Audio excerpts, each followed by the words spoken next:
మనం రామగుండం వెళదాం. రామగుండం నుంచి మా ప్రతినిధి సంపత్ సిద్ధంగా ఉన్నారు. సంపత్, సరిగ్గా 7 గంటలకే పోలింగ్ ప్రారంభమైపోయింది కదా, అక్కడ కరీంనగర్ వ్యాప్తంగా ఎన్ని పోలింగ్ కేంద్రాలను ఏర్పాటు చేశారు? అలాగే కార్మికుల సందడి ఏ విధంగా ఉంది పోలింగ్ కేంద్రాల దగ్గర?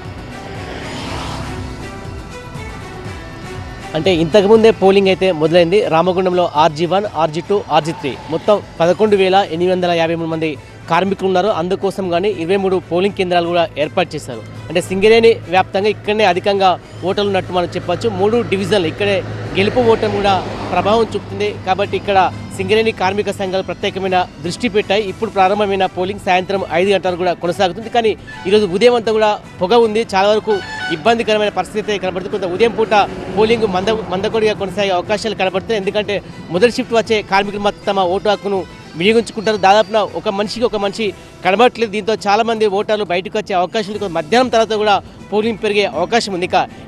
Car garage network great, claim cover great, price wait वाह प्राइस भी ग्रेट.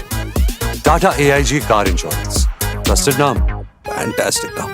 ఎక్కడైతే పోలింగ్ జరుగుతుందో అక్కడ 144 సెక్షన్ని విధించారు. ఎవరు కూడా కేవలం సింగరేణి కార్మికులు మాత్రమే, ఎవరైతే ఓటు హక్కు ఉన్నవారు మాత్రమే లోనికి అనుమతిస్తున్నారు. సింగరేణి కార్మిక సంఘ ప్రతినిధులు కూడా కనీసం 2 కిలోమీటర్ల దూరంలో ఉండాలంటూ కూడా పోలీసులు స్పష్టమైన ఆదేశాలు జారీ చేశారు.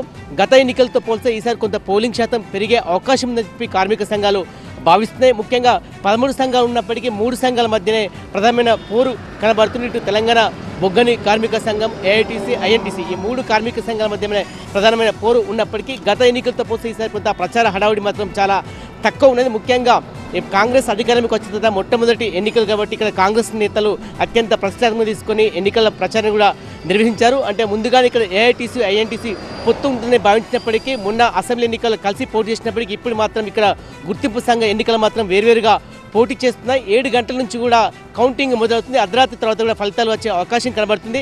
మొత్తానికి గుర్తింపు సంఘం కోసం కూడా ఇటు AITC, INTC, తెలంగాణ బొగ్గని కార్మిక సంఘం 3 కార్మిక సంఘ నేతలు ధీమానైతే వ్యక్తం చేస్తున్న ప్రస్తుతానికైతే ఎలాంటి అవాంఛనీయ సంఘాలు జరగకుండా చాలా ప్రశాంతమైన వాతావరణంలో సింగరేణి ఎన్నికలు అయితే కొనసాగుతున్నాయి రామగుండంలో.